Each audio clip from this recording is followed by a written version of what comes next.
আলাদি।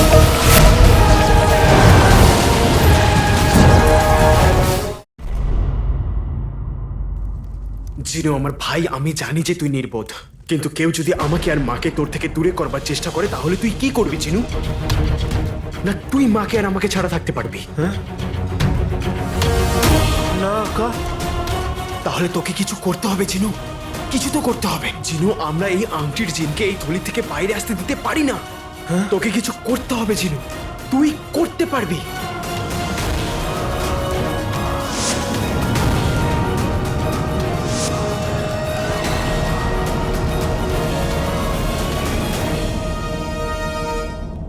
এটা ওটা দেখাও, সবটা জাদু বলে করবো টোটকা।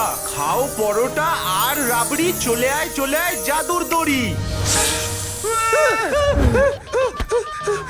সাপ সাপ, আরে দড়ি কোথায় গেল? দড়ি আকা, দড়ি। জিনু তোর মনে হয় এটাতে হবে? আকা, এটা কোনো সাধারণ দড়ি নয়, এটা জাদুর দড়ি। নাও, এটা দিয়ে ভালো করে বেঁধে দাও। আমার সাহায্য করো আকা।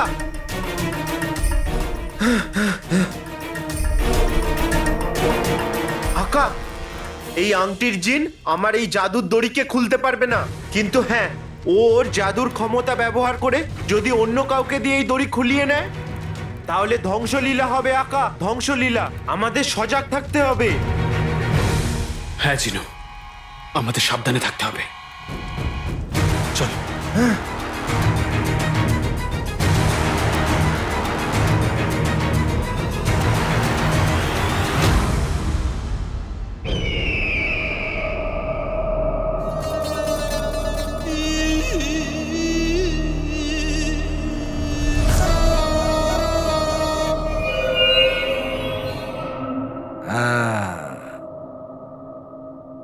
দুনিয়া এই বাদশার থেকে চোখ সরাতে পারবে না একবার।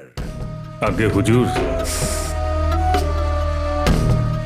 ওই আংটির জিন আমার আশ্চর্য প্রদীপের জিনকে আমার কাছে নিয়ে আসবে, তারপর আর কি আমার সমস্ত স্বপ্ন সত্যি হয়ে উঠবে। ও, মাফ করবেন হুজুর, ও আংটির জিন কথা অনেক বলে কিন্তু কাজ।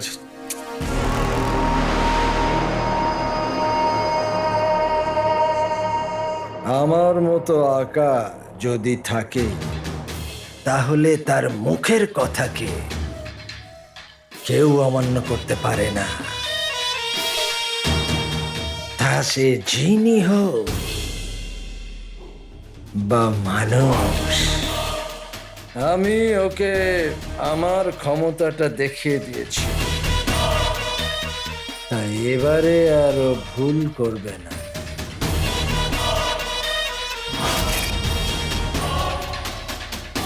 বাদশাহ, তোমার নিশানা হয়তো সঠিক ছিল, কিন্তু তুমি যেই হও আমাকে বেশিক্ষণ এখানে বন্দি রাখতে পারবে না, শুনতে পেয়েছো?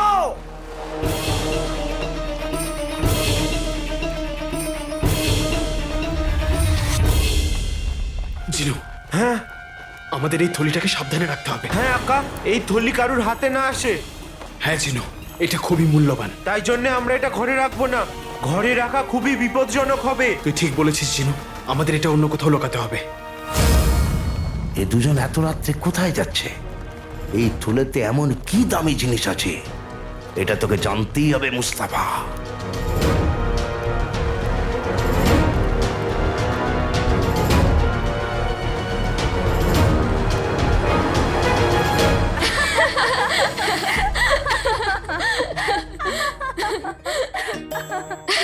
আবার তো ভেবেই হাসি পায়।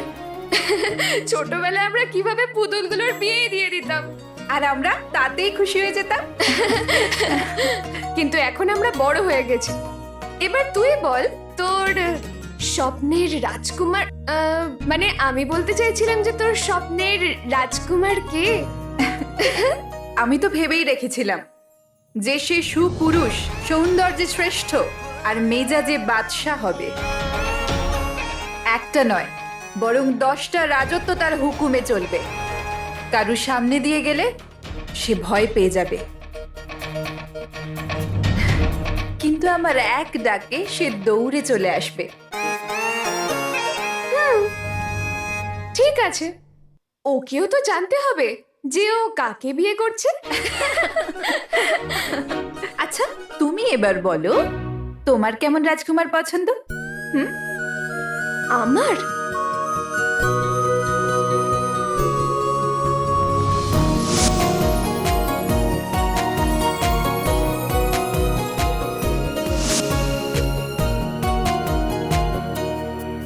বলো না ইয়াসমিন। আম, আমার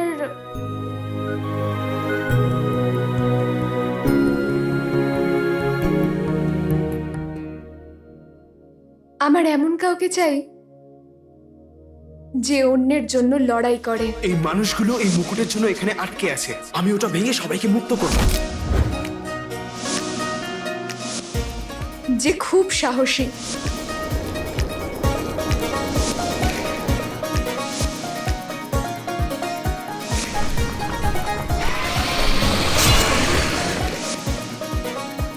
আর বুদ্ধিমানও। সবার মুখে তোমার নাম প্রশংসা করুক সবাই তোমার, উত্তর দাও সেই সন্তানকে যার মনে চিন্তা আছে। কিন্তু ভালো মনের মানুষ, যে ভালো আর মন্দের মধ্যে পার্থক্যটা বোঝে, যার হাত এগিয়ে যায় অন্য সবাইকে সাহায্য করার জন্য, আর পা থেমে যায়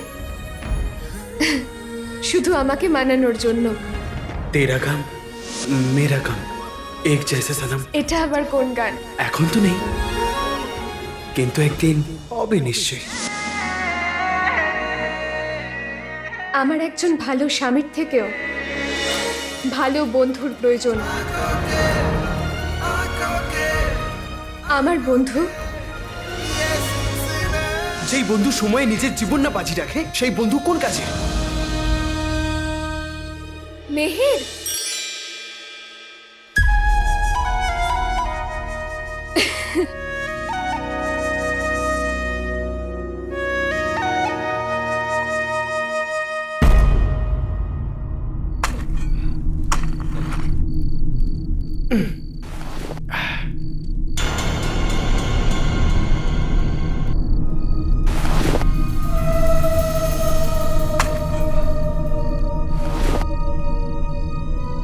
জিনু, এতটা গর্ত হবে? হ্যাঁ ভাই, এটাই যথেষ্ট।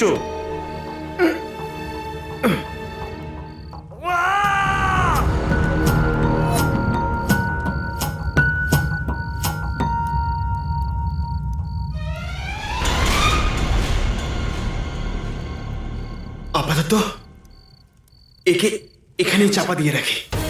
হ্যাঁ ভাই, খেয়াল রাখো, আমাদের হাতে সময় কম।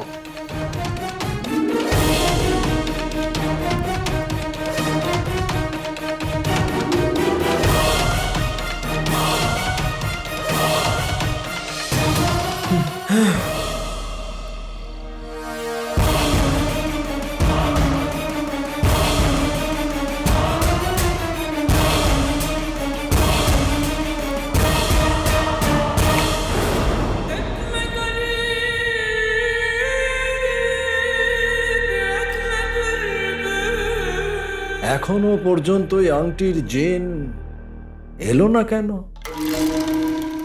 আজ আমি ওর থেকে আমার পুরস্কারটা চাই। অবশ্যই হুজুর, কিন্তু হুজুর, একটা আংটির জিনের তার আকার সামনে এইভাবে আসা উচিত নয়। হুজুর, ও একটা গোলাম, খুব সাধারণ গোলাম। হুজুর, আমার মতে একটা সাধারণ গোলামের তার আকার জন্য অপেক্ষা করা উচিত। এখানে তো আকা গোলামের অপেক্ষা করছে। নিজের ওপর এত অহংকার আর এত দায়িত্ব জ্ঞানহীন জিন আমি সহ্য করতে পারি না।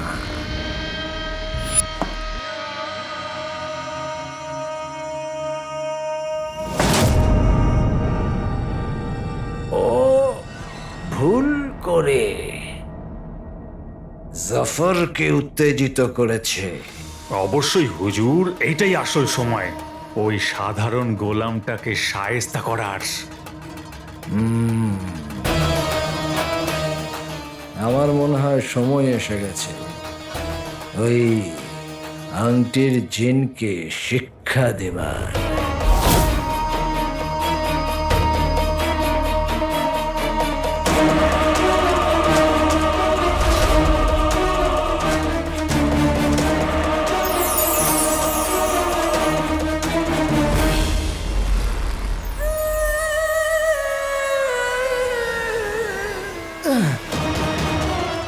আকা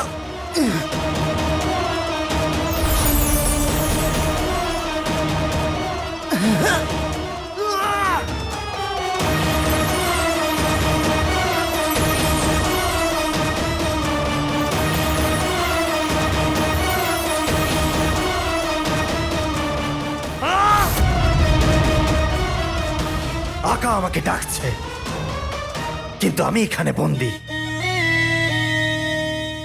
হলো হলো, জিনের রাগ হলো। আংটি ঘোরানো বন্ধ করো আকা, আমি বন্দি এখন। তীক্ষ্ণ বুদ্ধির আকা।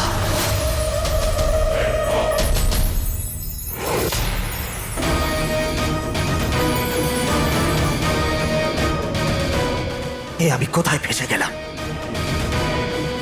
আমার তীক্ষ্ণ বুদ্ধির আকা আমাকে অকাজের ভাবছেন। জাফরের আদেশ যারা পালন করে না, জাফর তাদেরকে কখনো ক্ষমা করে না। একবার আমি এখান থেকে বের হই, আর তারপর আমাকে যে বন্দি করেছে আর আমার তীক্ষ্ণ বুদ্ধির আকা, দুজনকেই দেখে নেব।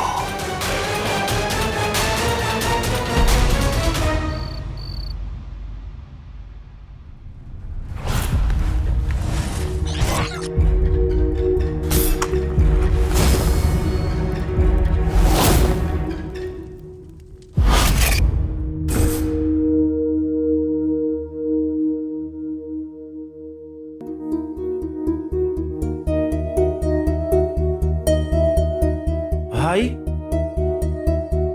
এবার তো আমরা ওকে পুঁতে দিয়েছি,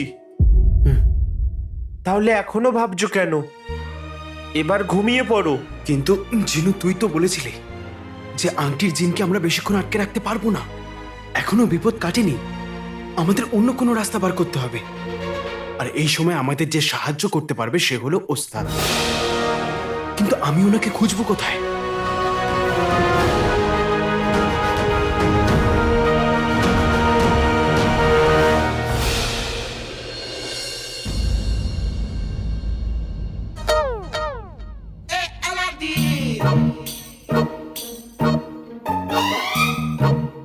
আর কে আছে এমন যাকে দেখেই জোড়ায় চোখ, রূপের জাদু আগুন লাগায়, তাকে নেভায়, চল।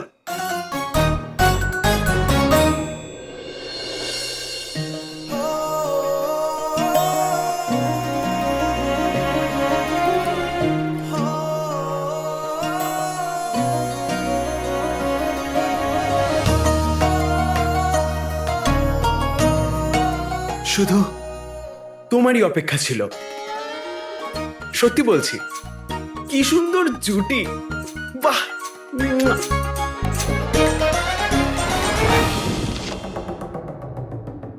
হ্যাঁ,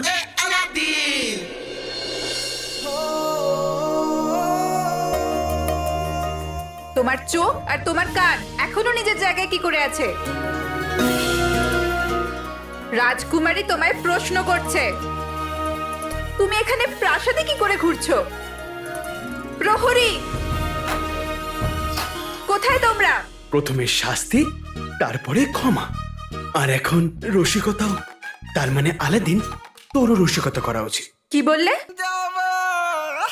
দুনিয়ার এমন কোনো কয়েকখানার দেওয়াল এত উঁচু হয়নি যে সেটা আমাকে আটকে রাখবে রাজকুমারী।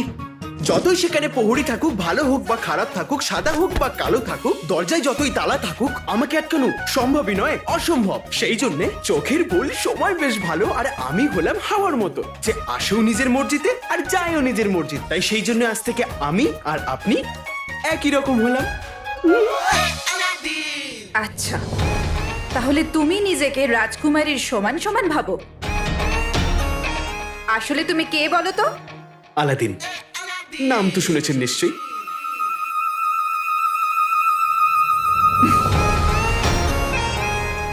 মনে হচ্ছে কাল রাজকুমারী খুব তাড়াহুড়োর মধ্যে সিদ্ধান্ত নিয়েছে।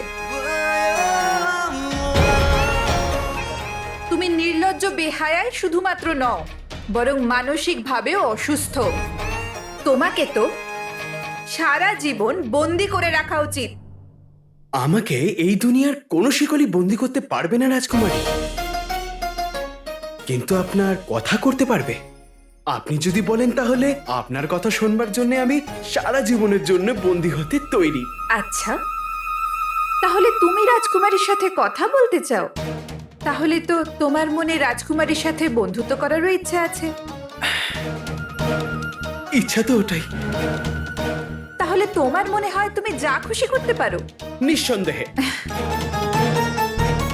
আত্মবিশ্বাস প্রবল? অনেক থেকে একটু বেশি।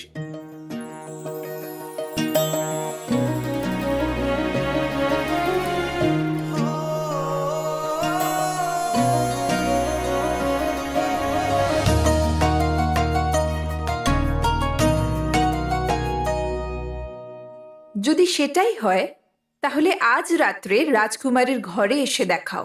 যদি তুমি পৌঁছতে পারো তাহলে মেনে নেব যে তোমার মধ্যে বিশেষ ক্ষমতা আছে, কিন্তু যদি পৌঁছানোর আগেই ধরা পড়ো তাহলে আমি তোমার পা ভেঙে দেব। বলো, রাজি আছো?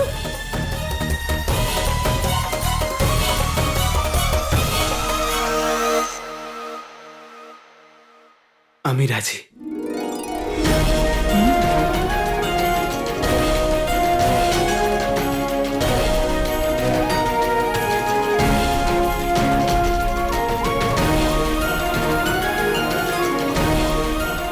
রাজকুমারী আমায় তার ঘরে ডেকেছে। Welcome to Bitten world. How may assist you? নতুন ফ্ল্যাটের জন্য একটা স্ট্যান্ড ফ্যান আর কুলার নেব। এই পচা গরম থেকে একটু স্বস্তি চাই। বাজার চলতে সব ব্র্যান্ড তো আর ভরসাযোগ্য নয়। তার জন্য তো আমাদের ফ্যান আছে, all purpose bullet table fan, ceiling fan. আমাদের সিলিং ফ্যান কিন্তু 30 মাসের ওয়ারেন্টি সহ পাওয়া যায়। আছে ফারাটা 2 বছরের ওয়ারেন্টি, 17 থেকে 20 মিটার এয়ার ফ্লো, মধ্যবিত্তের সাধ্যের মধ্যে একমাত্র ভরসাযোগ্য ব্র্যান্ড বিটেন। আমাদের কুলারের কিন্তু অনেক range, 45 litres, 50 litres, 70 litres, 90 litres, 110 litres. Honeycomb সহযোগে বিটেনের সব কুলারের ওয়ারেন্টি 1 বছর। চেনা হাওয়ায় অচেনা অনুভূতির জন্য একমাত্র আদর্শ বিটেন। গরমে স্বস্তি পেতে বিটেনের ফ্যান হোক বা কুলার আজই আনুন বাড়িতে। Beaten, digitally years.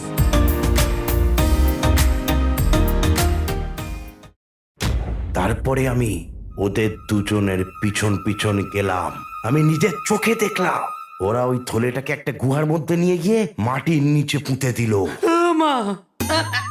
কি রে গুল্লু, চুপ করে বস। আর তুমি কি করে জানলে যে ওই থলেটা ওরা গুহাতেই পুঁতেছে? আমি ঠিক বলছি বেগম, ওরা ওই থলিটাকে ওখানেই পুঁতেছে। আমি আমার নিজের কানে ওদের কথা পরিষ্কার শুনলাম। ওরা বলছিল যে আমাদের এই থলিটা সাবধানে রাখতে হবে। এই থলিটা খুবই দামি, তাই জন্য আমরা এটা ঘরে রাখবো না। শাবাশ, আমার পুরো বিশ্বাস আছে। হোক না হোক ওই থলেতে সোনার আসরপি আছে, যেটা আলাদিন মিশর থেকে এনেছে। আরে না না বেগম, ওই থলেটা দেখে তো মনে হচ্ছিল না যে ওর মধ্যে আসার ফি থাকতে পারে। থলেটার মধ্যে কিছু নড়ানড়ি করছিল। সাপ হবে হয়তো। এই ঘরের মধ্যে সাপ তো তুই তো ছবল দেবো। গুল্লি শোনা, তালপাতা সেপাই তোর আব্বুকে ভয় পাস না। আরে ওর যদি প্রাণটা বেরিয়ে যায়, কিছু হয়ে যায়, তাহলে অনেক খরচ আছে। আর তুমি আমায় বলো যে সাপকে কেউ গুহাতে কেন পুঁতবে? একদম ঠিক বলেছো বেগম। কি করছো? আরে যখন আমি ঠিক বলছি তখন তোমার ঠিক কাজ করাটা উচিত ছিল না? আরে ওরা চলে যাওয়ার পর ওই থলেটা নিয়ে আসতে, জানি না কে কে ওই থলেটার উপর নজর দিচ্ছে। এবারে ওঠো, গিয়ে ওই থলেটা নিয়ে এসো।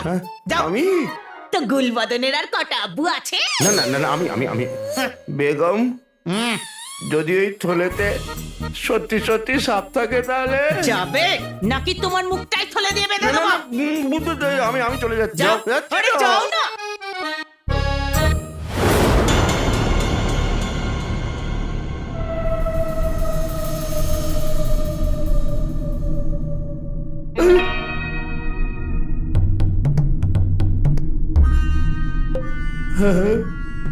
মনে হচ্ছে আমার জীবনের আজ এটাই শেষ রাত হতে চলেছে। সাপের সঙ্গে দেখা করে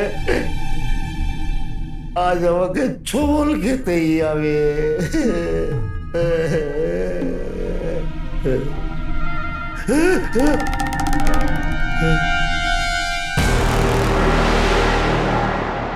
এইটাই ওই জায়গা, এইটাই ওই জায়গা।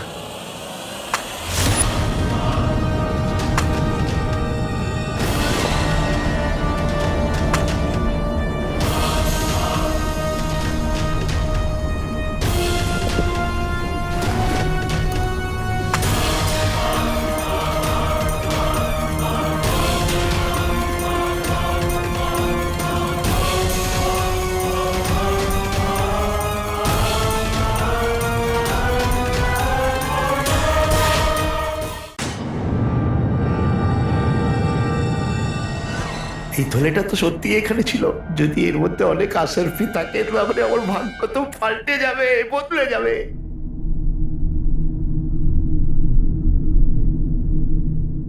আদা বাজে, ভেতরে কেউ আছেন? আমি রুস্তামি বাগদাদ মুস্তাফা। সাহেব ভাই কি আপনি ভেতরে আছেন নাকি?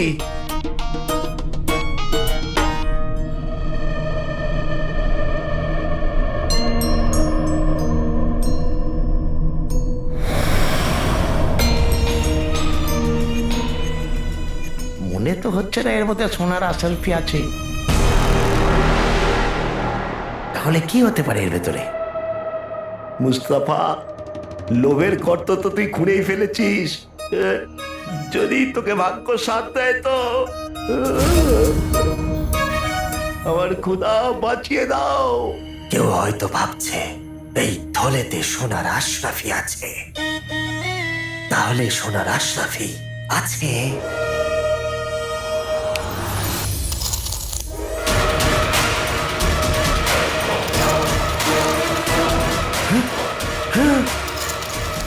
আসারফি, আসারফি, আসারফি ভেতরে নড়ছে।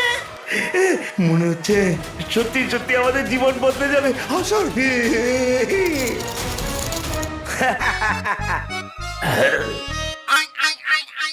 কিন্তু ওরা দুজন মা ছেলে লোভের পাহাড়। এক কাজ করি, এর ভেতর থেকে নিজের জন্য কিছু আসারফি বাঁচিয়ে রাখি।